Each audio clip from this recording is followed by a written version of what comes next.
snapshots. Sod, do you have any preferred order for those topics? Yeah, I'd like the topology one to go first. There's some pending PRs that would go in before code freeze, depending on this conversation. It's mostly informative. I don't expect any big major issues to come out of it.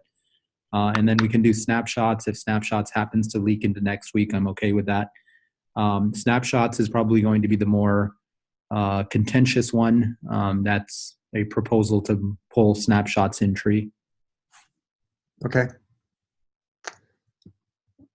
That's probably going to take up most of the meeting, but does anybody have any quick things that they want to squeeze in?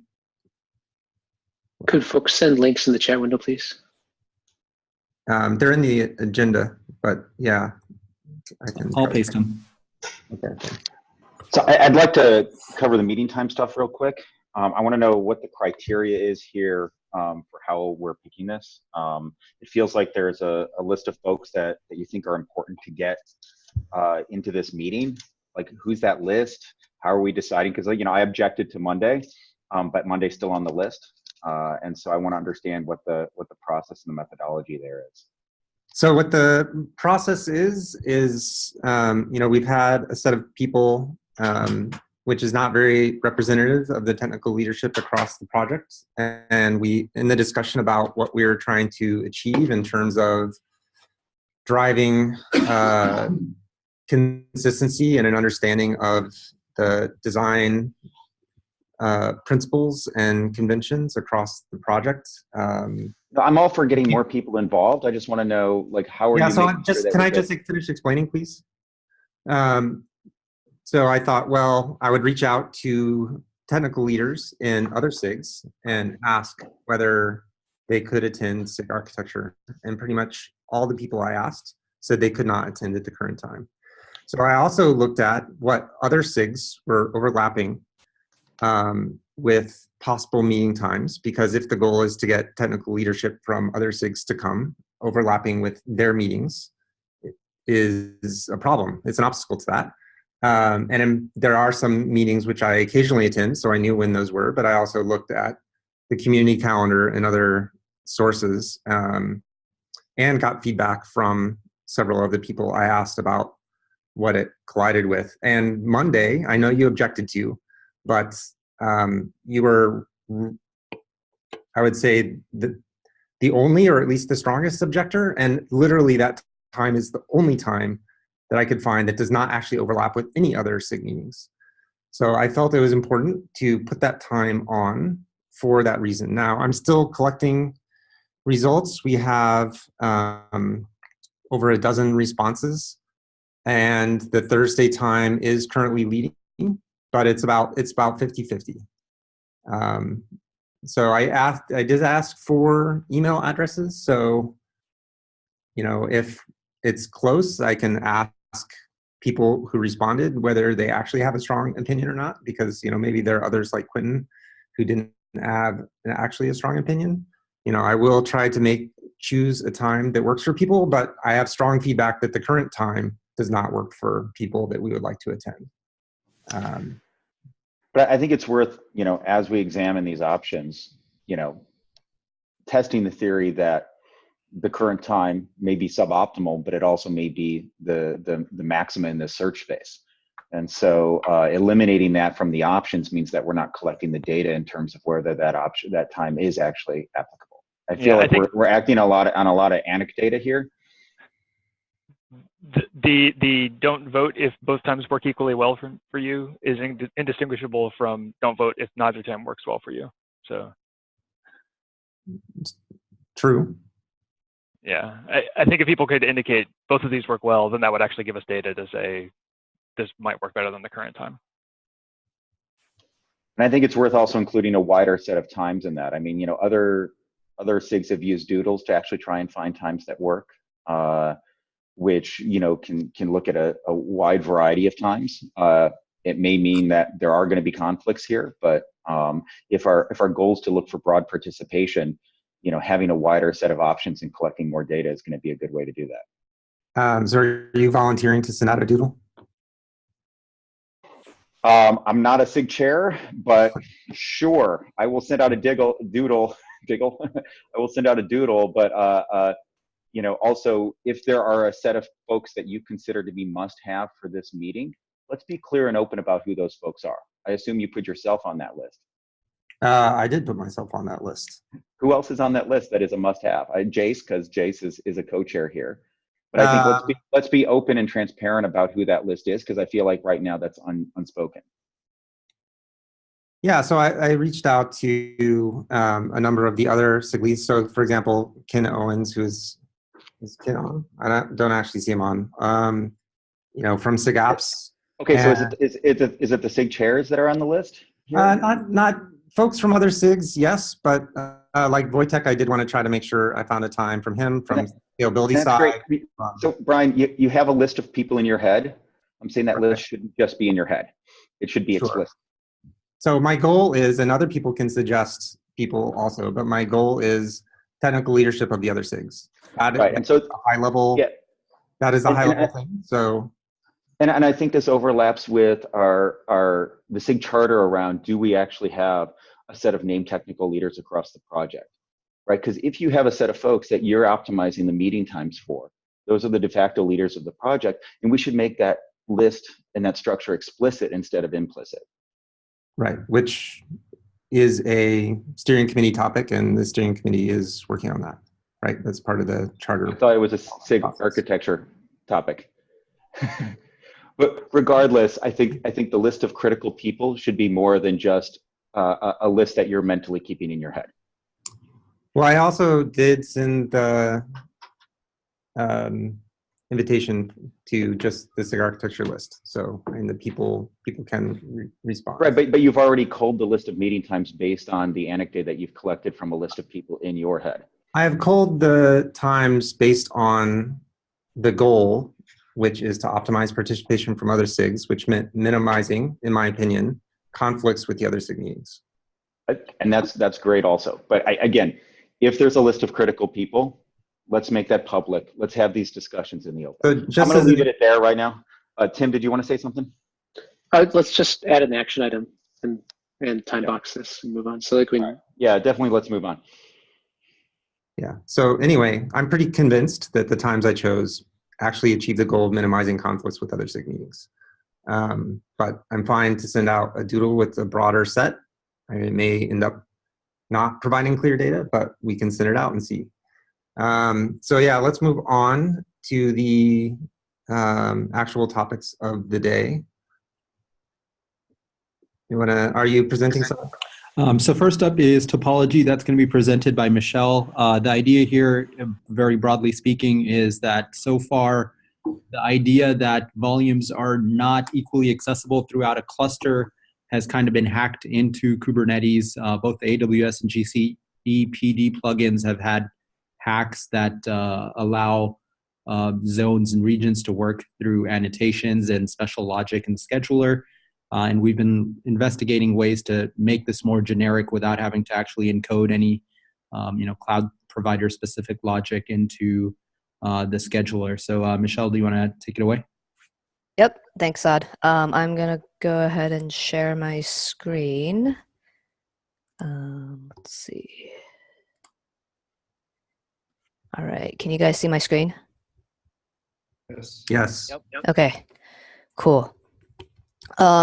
So to just give some basics, Saad already gave some background. I'll give some more detail on the problem that the specific problem we're trying to solve here, which is that the volume dynamic provisioning currently is independent of pod scheduling. So what this means is that we have zonal volumes like GCE PD and AWS EBS. They can, in a multi-zone cluster, they can end up being provisioned in zones that cannot actually run the pods that requested them. This can happen for various reasons. One is due to just not enough CPU or memory resources available in that zone, or if you have any pod node affinity or anti-affinity or any taints or toleration specified in your pod spec, the dynamic provisioner basically ignores any of that when it chooses a zone to provision in.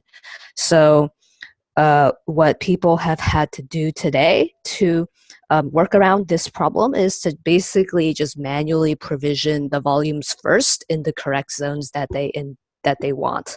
And this manual process basically makes it harder to use a lot of the primitives and stuff that we've already built into Kubernetes to automate a lot of this. And the whole stateful set story is pretty rough when you also have to include the dynamic provisioning across multiple zones.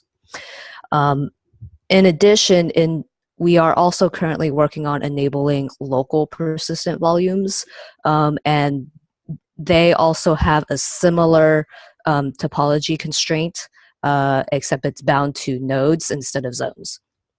So one of the major goals here is to try to define topology in a way that can support all these different types of volumes and not have to hard code logic specific to specific to zones or specific to nodes to be able to handle these different volume types. So the basic idea behind this solution that we're working on is to delay volume provisioning until a pod is scheduled. That way the scheduler can signal to the volume controller. It can signal which node that the scheduler has chosen, and then the provisioners can use that node information to find the topology of that node that's relevant to them. So in the case of zonal volumes, they can pull out the zone of that node and then provision in that zone. And for local volumes, they can just use that node itself. So what I wanted to discuss here today was just one API proposal from that design. So currently in storage classes, there are plugin specific opaque parameters that currently encode topology information. So in the example of the GCE PD provisioner, we have this zones parameter where an administrator can go and restrict what zones the GCE PD can be provisioned in. And once we introduce this delayed provisioning behavior, we need a way for the scheduler to be able to take into account these admin overrides, but not have to encode specific plugin logic to handle plugin specific parameters. So we want, as part of this design proposal, we are proposing to put a first class field in the storage class for this topology restriction. Isn't this super? Go ahead, Sharon. Isn't this like? I'll let you go. I'll mute. Does that map to the affinity field on the PV for volumes that are already provisioned? Eventually, it will. So this is the setting in the storage class says something like, I'm allowing GCE PDs to be provisioned in zones A or B or C. And then when the provisioner creates the PV for it, the PV node affinity is going to have only one of those values. Mm-hmm. So it's not quite exactly copy to copy from the storage class to the persistent volume. But it is expressed in terms of like selectors or sort of match rules or affinity rules? Yes. Okay. So on the PV itself, we have the node affinity, which is basically the node selector that will have in the case of GCP EPD, it will have one zone in it. But for other storage systems, you could potentially have multiple zones or multiple nodes specified in that selector. And then this storage class override is a superset of that, basically, because you might have more zones specified in the storage class than the actual volume that got provisioned. Right. So instead of equals, it might be an in selector. Yeah. Okay. Can So, you go back to the previous slide just for 1 second? Okay. There were two things called out here. One was lack of resources, and then the other was kind of the topology affinity selector type of thing. So Yeah. specifically on lack of resources, I know the one resource we've talked about is like how many attached volumes a particular node can have. Mm-hmm. If the scheduler selects a target node and then hands off provisioning to the provisioner, doesn't that imply that the scheduler has to be sure that that node has resource capacity for the type of volume that will be provisioned? Yes, sort of. So this is kind of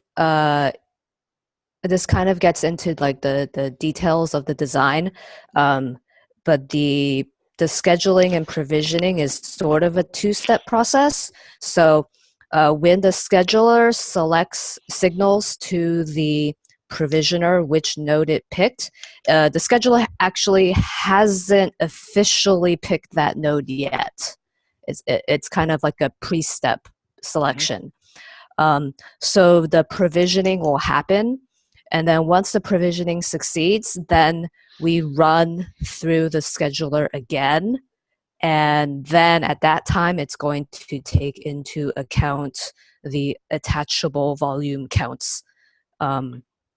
So this has a corner case that can't be handled, which is if all the nodes in a zone don't have are basically all full at their attachable count, then we're not when we select the zone that this should be provisioned in, we're not taking that into account. But the idea here is that the idea here is that if we have, there's also a priority function that tries to balance the attachable volumes across nodes. If that priority function is working correctly, we shouldn't, it would be unlikely to hit a case where all the nodes in a single zone are full before any other zone. Okay, one more question and I'll let other people talk. Sorry for jumping in on this. Okay. So it sounds like the scheduler is annotating a PVC with a hint node, and then the Correct. volume provisioning is reverse engineering the zone of that node or the topology that that node is in, and then maybe or maybe not picking that Correct. node to, okay. So it seems like either the scheduler should be indicating topology information, or the scheduler should also have the resource information to decide if that's an appropriate node to select. Yeah, so there's going to be a translation layer between the provisioner and the scheduler, and that translation layer is the one that's going to convert the node to the topology that the provisioner needs. Okay, I'll let other people weigh in. I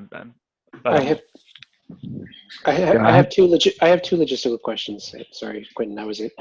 Go for it. Yeah, the first question I have is zone the name that we want to translate across all providers? Because I don't know how exactly that makes sense in the Microsoft world and on-prem. That's just it's a non sequitur for me at this point. It's an open question. Hey, Tim, can I answer that one real quick before you jump to the next? Sure. I've been pretty adamant through all of this pre-work that topology is effectively arbitrary, and zone is just an example of one topological. Host name is another perfectly good example, and it's actually much more challenging when you talk about host names, because it's pretty typical to have maybe a 3-zone cluster in something like Google or Amazon or Azure. And so worst case is you've got a 2/3 chance of getting it wrong. If I have a 100 node cluster and I'm doing local storage, there's a 99% chance I'm going to get it wrong. So it's much more important, but I think focusing on zone is something that's really tangible for people. But Michelle, correct me if I'm wrong, zone is just an example of topology here, right? Correct. Yeah.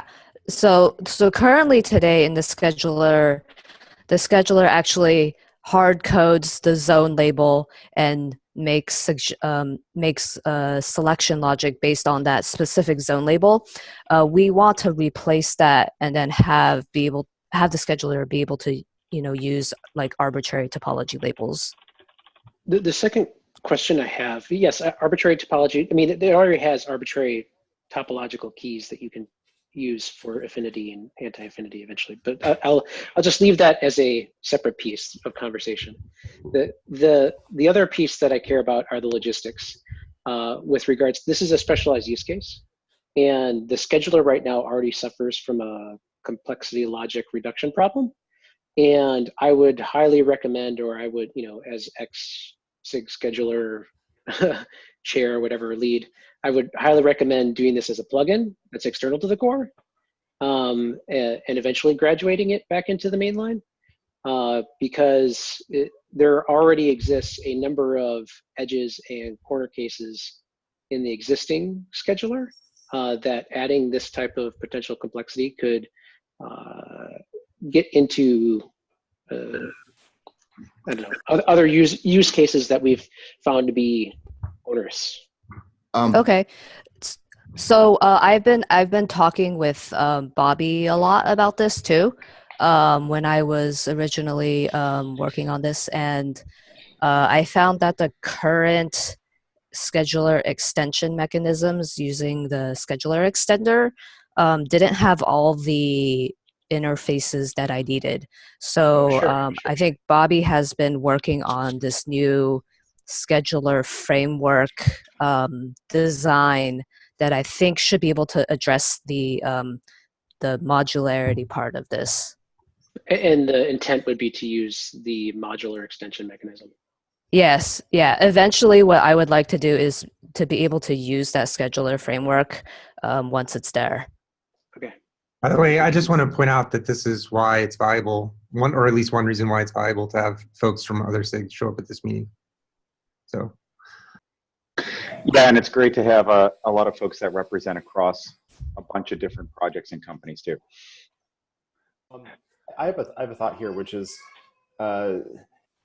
instead of, well, I wonder if we should focus, instead of solving this particular problem just for storage, like maybe we should focus on creating a topology announcement system and focus on designing that. It does seem a little strange to have this scheduler set this with like labels and annotations. So we actually did exactly that for storage. I think the part of the design that's not mentioned here is integration with the storage system and specifically CSI and how the labels actually get populated. Today, with the old design, they were basically hacked in. The cloud providers would apply their own set of labels, and the scheduler was hard-coded to look at those labels.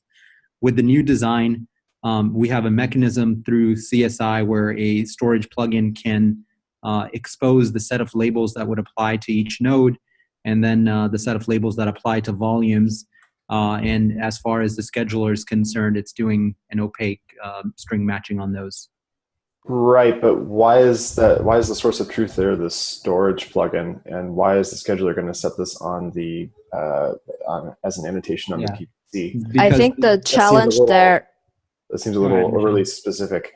Yeah, the challenge there is that we have these separate objects for storage already in the core that are different from other resources. So other resources are sort of like opaque resources on the node, but we have these separate PVCs and PVs for storage that need to be handled differently. I mean, it's that, and then the other argument is that the specific availability topology for a given storage system is not necessarily going to apply to other systems, right? The goal here is for the storage system to be able to describe where within a cluster specific volumes are going to be available.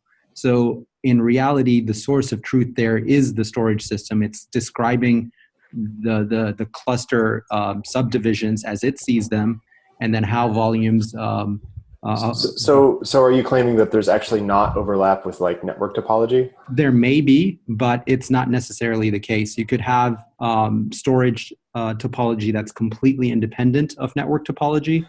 So I still think that even if the actual concrete topologies of those two systems don't match, the mechanism we use to describe the topology should be the same.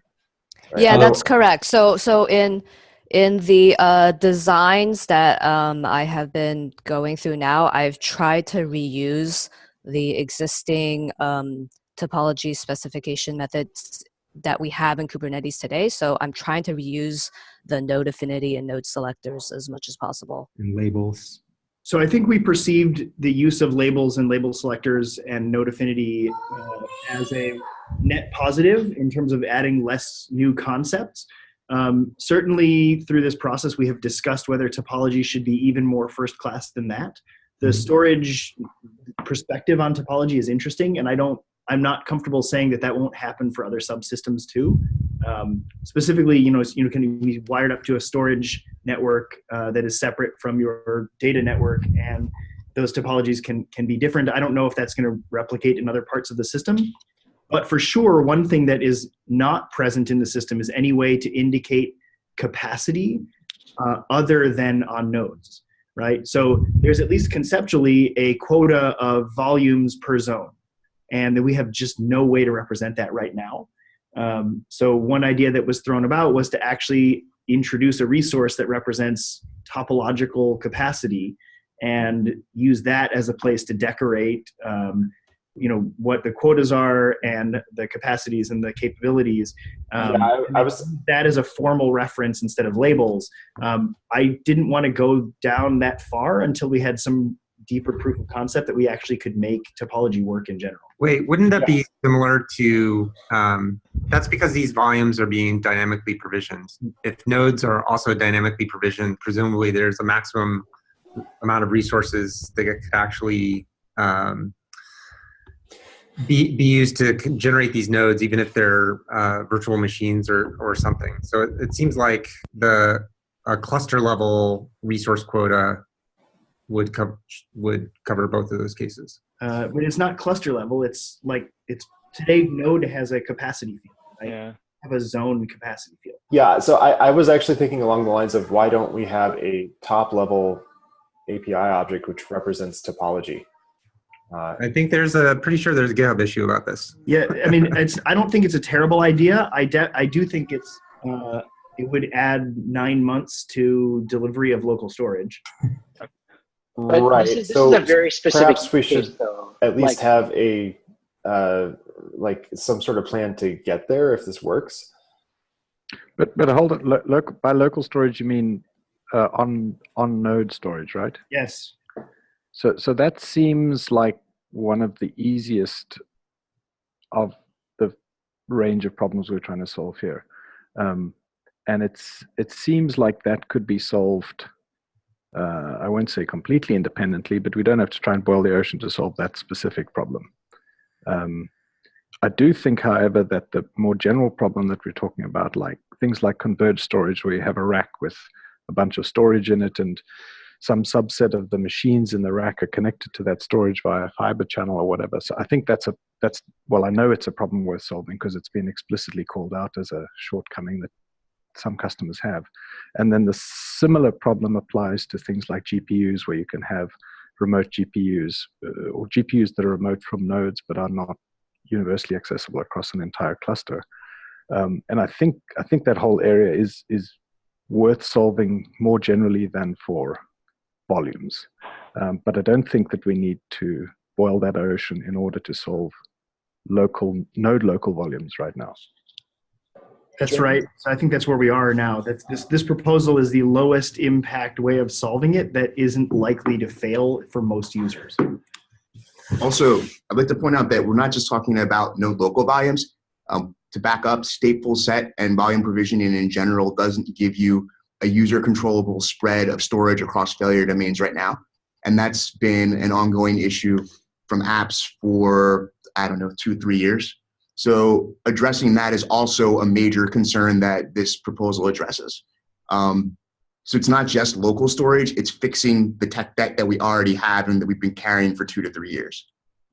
And sorry, I just to wouldn't be go that clear- far. I think that's a conflation of concerns. There are ways to solve this in different manners, but this simplifies the state space for application developers. Well, That's a if fair you- statement to make, but I don't want to conflate them.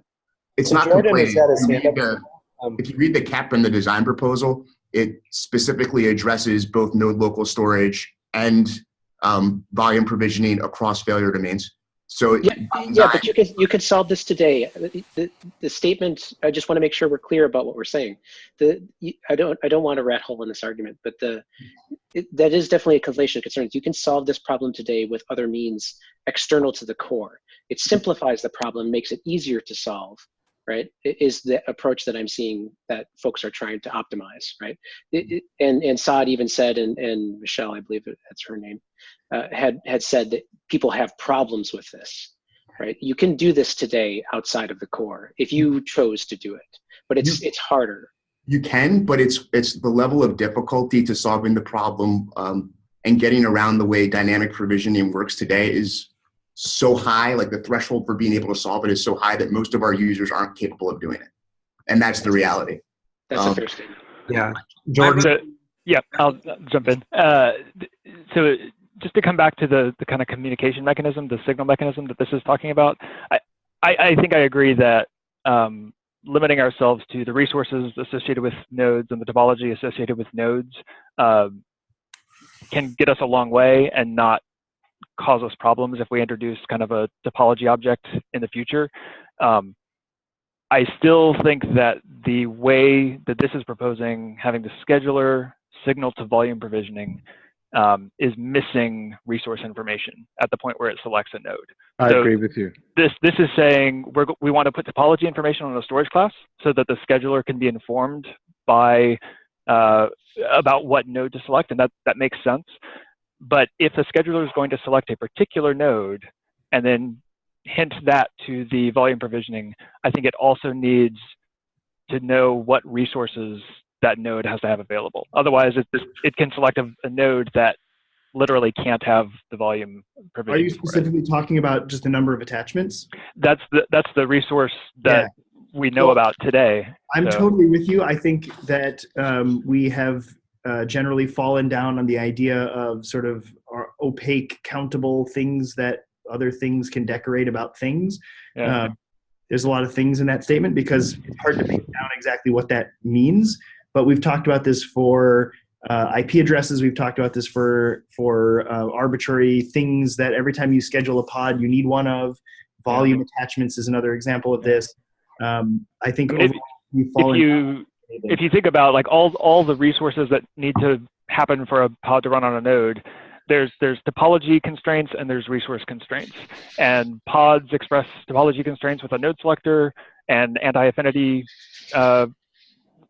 requests, and they express resource constraints with their container resource statements. Persistent volumes have topology, ability to express topology. We're wanting to add that to storage class because that's what feeds into persistent volumes, and that makes sense. I think having the ability for those to express resource constraints as well kind of gets parity with the pod resource. And that way, when the scheduler makes a decision, it can take the topology restrictions from the pod and its associated PVs or storage classes and the resource constraints of the pod and the associated PVs or storage classes and use that to actually select a node that can satisfy it. Sure. So I think we can split this up into two phases. So at least in the initial phase, we're just aiming to handle the topology constraints right now. And then as in the second phase, we will look into handling the resource constraints such as the capacity and also the attachable limits. So can you describe what happens? But I think they don't need to be selects a node, decorates the PVC with that specific node name, and then that specific node doesn't have volume attached capacity. Like what happens in that case? So in this case, provisioning will still happen in that zone for a GCEPD. Okay. And And if there are other nodes in that zone that do have an attachable space, then it will go ahead and choose that other node.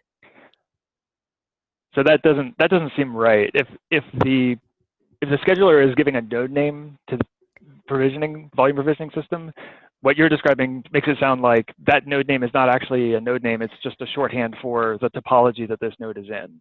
Is that right? Yes, that's right. It's not an actual like node. It's the topology that the node is in. So I'm gonna time box this so we can actually get to the other proposal. We may need a follow-up, but people who are interested or who have concerns, please follow up on the proposal. I think that's a link to it there. Is that right?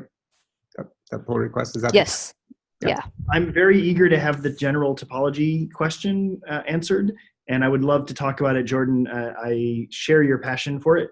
I also want to be able to deliver the features that we've been pent up on for many, let's call it years, because it's basically what it is, without blocking that. So I would try to find some balance there. Okay. So this, just to clarify, this is not targeting 1.11? We are hoping to get some stuff in 1.11. But going in as alpha, so if there are any major issues that arise after that, we have the ability to pull back. Well, can I just say, like, the design is not great today, and I'm guilty of that, but what it does achieve is that stateful sets spread out over zones by default. And I think it sounds like we will now need a pod anti-affinity constraint on every stateful set when we add this, if you want to guarantee spreading across zones. Yes, that's correct.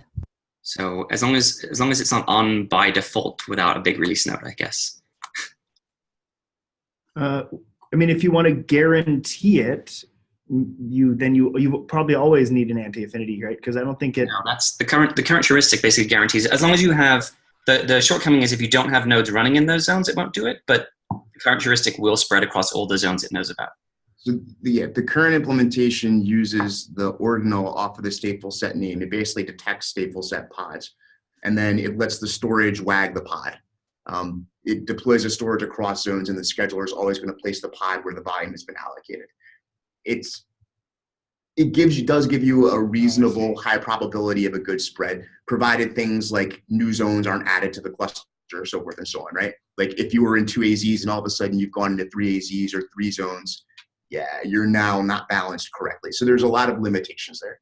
And I think the other problem is that if you specify any other node affinity or selector in your stateful set pod, then we will completely ignore those when we provision the volume. Yeah. But I mean, you can still do things like host name, like anything that's less than the domain of the resource for storage will still work, right? Like, so host name anti-affinity is fine. But that means that you'll get host name anti-affinity spreading within the zone that the storage is allocated. Okay, so follow up on the cap. Let's move on to the snapshot topic.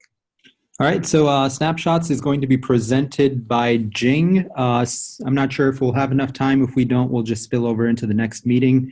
High level here is that snapshots is something that SIG Storage has been working on for a while. We've exclusively worked on it as an external controller with CRDs, but now we're running into issues adding features where we're realizing that it would be really beneficial to be able to move this controller in tree along with the rest of the volume subsystem instead of having it as a one-off. And we'd like to get permission from SIG Architecture for that. So with that, I'll hand it over to Jing for the presentation. Hi, can you hear me? Yes. Okay, I'll share my screen. So you can see my screen? Yeah. Okay, great. Hi, everyone. Thank you for joining me.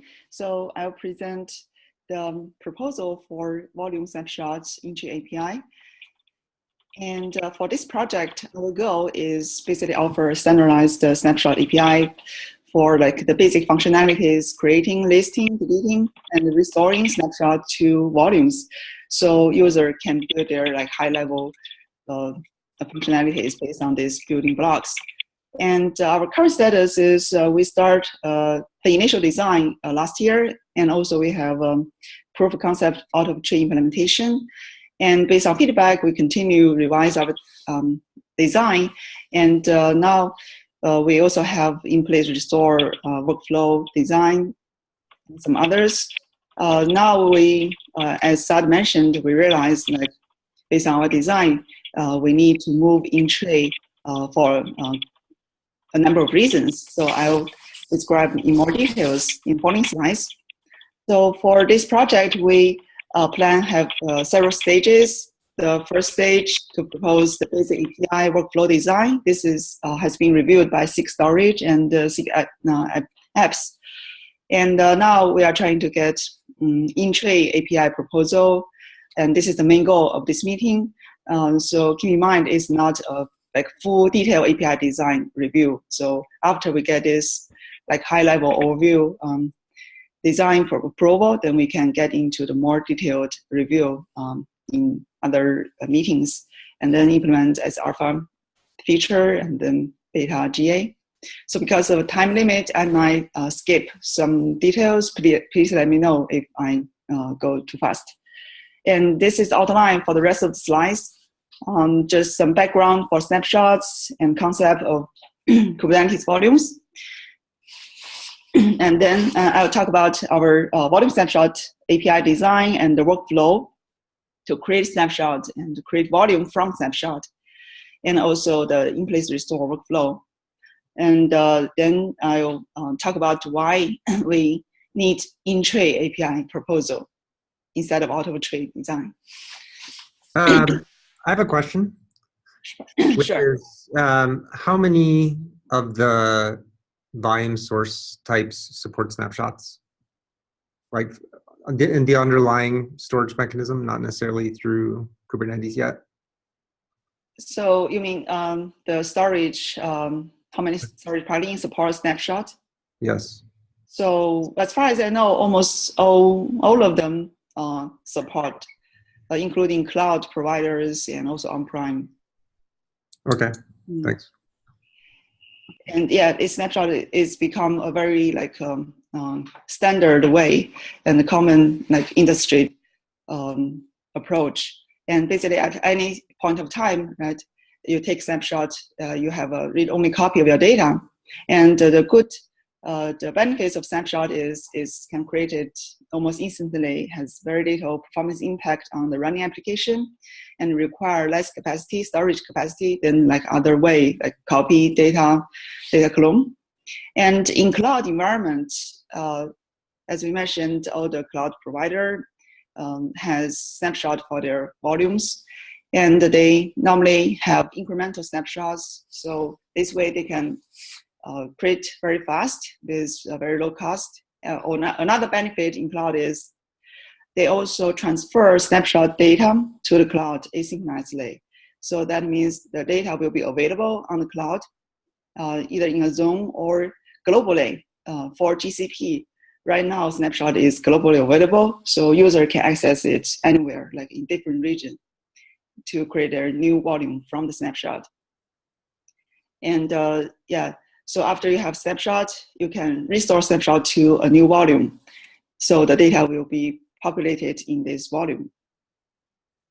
And there are a lot of use cases for snapshots, except besides the traditional like data recovering, and it's often used for like replicate data and distribute data for like testing application, data mining. And also it can be used as a way to like reconfigure your disk, to resize your disk.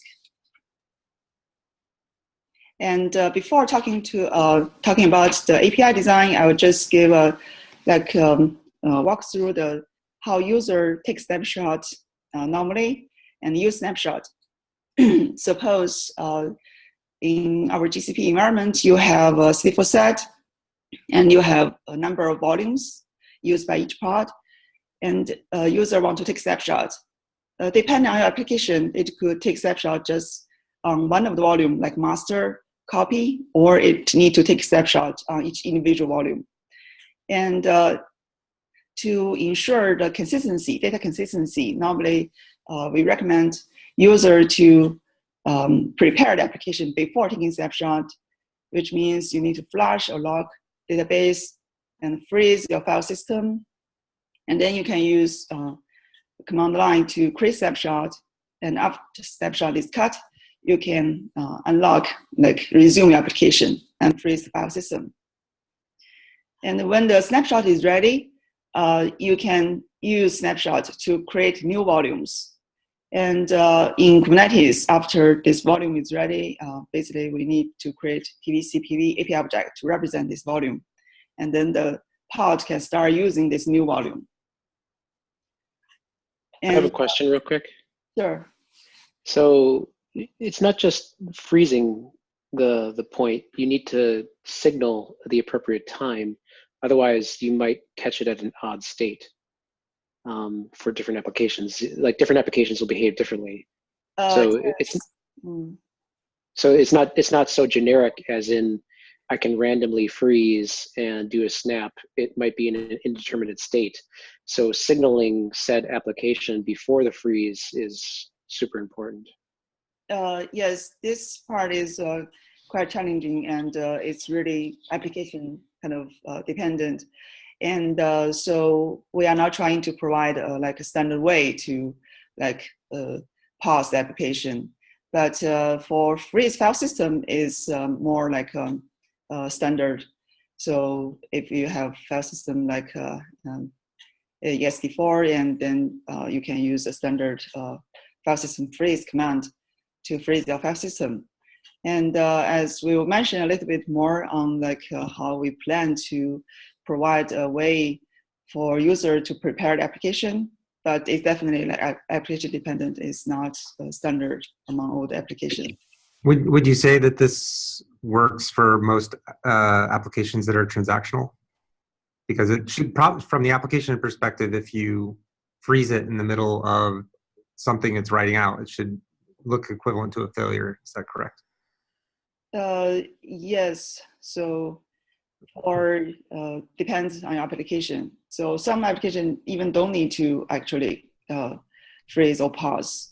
Take snapshot will work, but for some other application, like transaction application. So for the sake of time, we have less than 10 minutes left. I would like to just assert that taking snapshots is the done thing in many applications, and we shouldn't be overly focused on whether they're doing it right or wrong. I think we should be focused on the mechanism for enabling them or telling them that they're just not our problem. Okay. Well, I disagree with the assertion. Just for the sake of, if this is meant to be used by application folks, it matters to them, right? So if the SIG apps folks want to be able to use an application that's frozen across different domains of applications. Can I add something? I think can I add something from SIG apps? Go ahead. So just the category of things that we think this actually solves are things that you already would snapshot using LVM, MySQL, Postgres, MongoDB. There are a lot of applications where, for right or wrong, and it's not my suggested backup policy necessarily, people want to be able to use file system level snapshots or block level snapshots to restore them. They're doing it on pretty much every major cloud provider right now, one way or another. And they're doing it in bespoke ways that aren't necessarily providing the best data integrity and durability for their applications. So one thing that this provides is a standard way to do it and a higher probability of being able to get it right because they're already doing it. And I think, Jing, correct me if I'm wrong, but part of the proposal that we're proposing here is having pre and post snapshot hooks in the pod that would allow for you to signal to the application that, hey, a snapshot's about to happen. Right, prepare that's yourself. what we propose, yeah. So it is part of the design, and it is one of the blockers that we haven't been able to do out of tree, and one of the reasons we want to pull it in tree. So it's not like we're completely ignoring this issue. Right. Thanks, Saad. You answered my question. Thank you. So I think probably you all know about Kubernetes volume concept, and we use two API objects to represent the volume. And one is in user namespace, the other is in non-namespace, so only system in can access it for security reason, and then pod will reference the PVC name to use the volume. So for snapshots, we use a very similar way to represent the snapshot object. And so this is a simple example of snapshot YAML file. You only need to put the PVC name there. So indicate, okay, what volume you want to take snapshot from. And the controller create volume snapshot API object, which is one is in user namespace. It's like a request for snapshot. And the other is in non-namespace. And it will contain all the detailed information about the volume snapshot. And it can also hide sensitive information like secrets, keys from the user. And for take snapshot, as we mentioned, if application like reading, writing to the volume. So to ensure the data consistency, in the pod spec, we are like trying to add the hooks to have pre and post snapshots for application preparation. And also we can add a hook for freeze file system before taking a snapshot. This is just very simple example as we showed in the previous take snapshot slide. And so this is one of the use cases that we aren't able to do today, just to be clear. This is something that we'd like to be able to do. Propose, yeah. So that you see it required coordination between the snapshot controller on the master and the node side kubelet the volume manager. So when you take snapshot, right, the kubelet volume manager can signal the pod to prepare your application. And when it's done, then snapshot controller can start taking snapshot. And after it finish, the post snapshot can resume the application. And some other functions like delete, list, describe snapshot is very straightforward. So it's like other API objects. And now for restore snapshot to volumes, basically most of the providers support the create volume from a snapshot. And I just want to mention that when you create new volume, it can be different size, different configuration. So user can use this way to change your underlying disk. And for the create volume from snapshots, one simple example here we show is we still use PVC YAML file, and we add a new field called snapshot source. And with this new field, the provisioner can provision the volume, but from the snapshot instead of empty volume.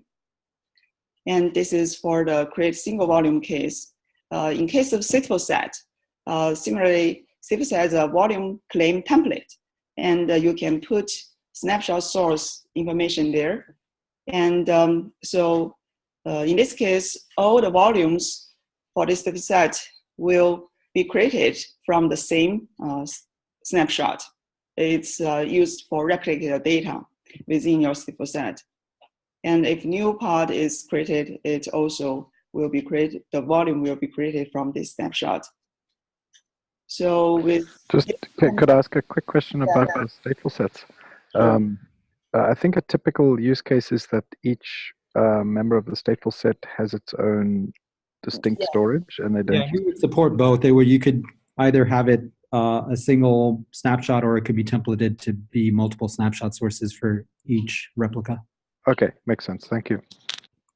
And so this is mainly, like you see, it's very easy to use to like replicate your data to different other volumes.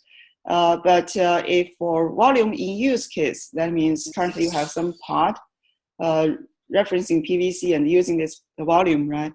And you want to change your volume, roll back your volume to a previous point in time. And we have some difficulty with current the most basic API design we just mentioned.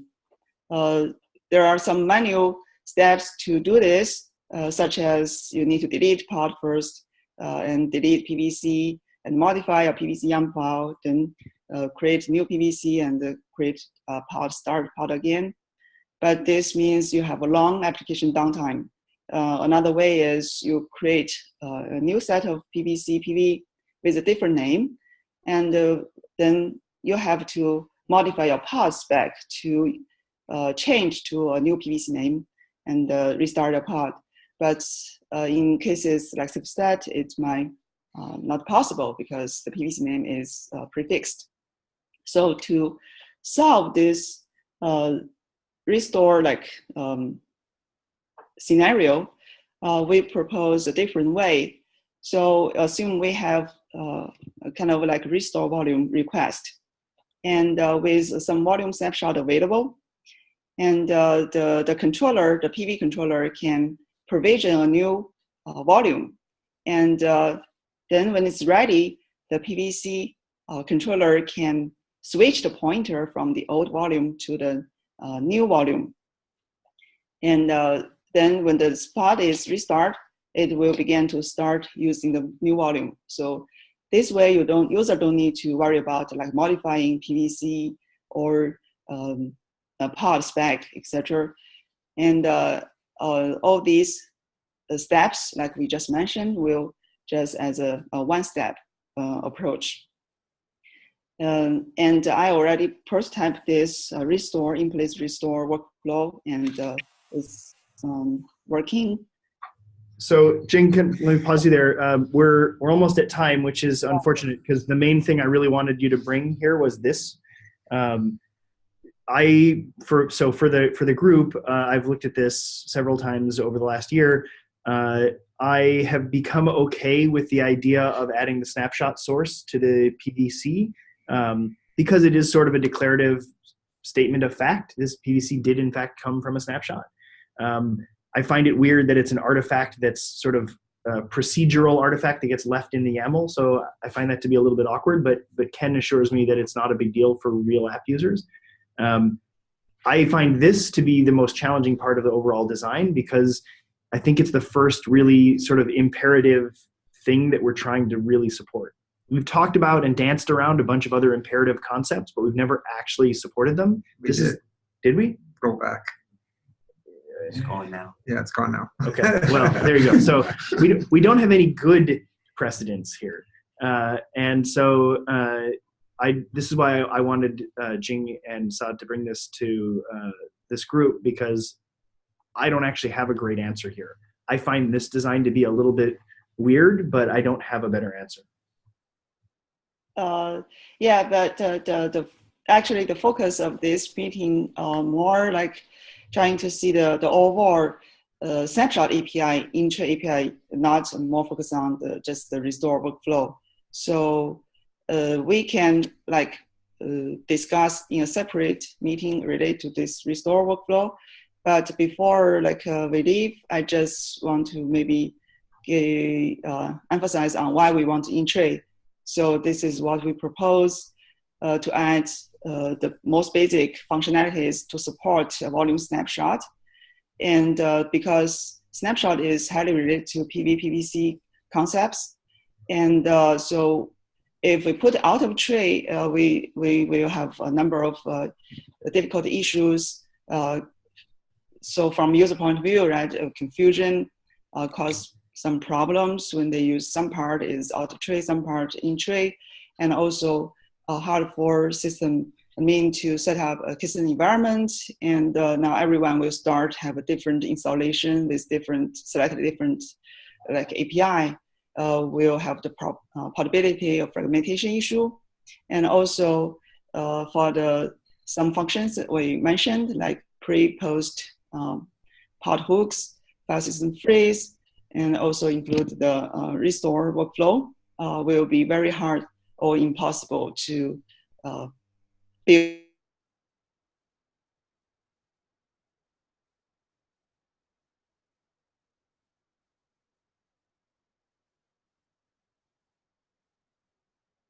Functions for snapshot, user can easily to use. And now snapshot become one of the most wanted features from SIG storage. So we want to have kind of concerns here, like in-tray API is like allowed or approved yet. So that's really the question here is, are there major objections to moving the snapshot resource in tree? Not necessarily the restore in place part of it. We can defer that, I think, but the snapshot part, I think does benefit from being in tree. If for no other reason, then there's already a storage group, and it would be sort of weird to have snapshots in a different group. So I do want to bring a perspective, if there's a minute or two, to talk about ARC and what we've done just a little bit. Okay, and it's quick. Quick because we're over time already. Yeah, so I'm really torn on getting this in or out. Like we working on ARC have done the bulk of the work presented here out of tree, except for the in-use swap. And like I said, I'm torn. I feel like with PVs being provisioned and part of core, snapshots maybe feels natural, but I don't know that the arguments for why out of tree is bad are necessarily all true. So right now, like I mentioned, like for example, the pre-post pod hooks or fast and freeze to prepare application. Yeah, we can do that in ARC. Like it's possible. So it will be like, I think, a more reduce the delay, right? If you do it outside, and because it requires the coordination between the snapshot controller and the Kubernetes volume manager, because the Kubernetes has to like take care of the pod preparation. It actually doesn't, and I know we're out of time, so I'm happy to talk about this. So right now I just want to ask, should we follow up on the SIG storage mailing list for these two proposals? Does that make sense? Or do we need to just do this again next week? Or either way works for us, let us know. I mean, next week we'll sort of miss the code freeze, right? Yeah, for the topology stuff, please follow up offline if you have any major concerns about it. For the snapshots one, we don't have anything going in this quarter, so we can delay it to next week. So on the topology question, I asked Michelle to see if she can pull together a follow-up meeting with a smaller group ASAP, specifically people who are willing to devote some amount of time to the topology concept. And so I don't want, if I can avoid it, drive-by naysayers. I'd like people who are actually willing to invest in the idea space. If you are one of those people, please reach out to Michelle and she'll include you in that meeting. And for snapshots, I guess we'll just delay to the next meeting. I think let's use this as a setting the context. Everyone can go and think on it a little bit and we'll come back with more information. Okay, thanks. Can you send email, I guess, to both SIG Architecture and SIG Storage and post links to the presentations and the proposals so we can kick off follow-up discussion? Yep, sounds good. We'll do. All right, thanks everybody. Thanks. Have a good day.